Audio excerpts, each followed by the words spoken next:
estes programas que levamos tantos anos promocionando de empregabilidade da xente da nosa comarca, de mozos e mozas da nosa comarca, se poida materializar, non?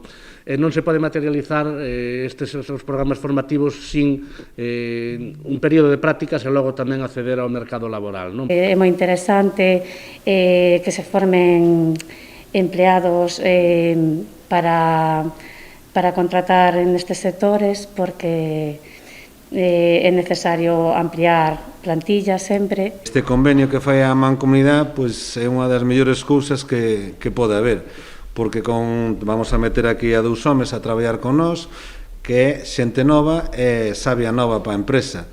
Sempre estamos buscando personal, é moi difícil encontralo. Vamos coller 2 personas para meter en prácticas, para valorar e mirar se teñen unha novas incorporacións. Somos unha empresa moi pequena e nada, colaborar axudar a Mancomunidade a valorar estas personas e intentar crear novos puestos de traballo.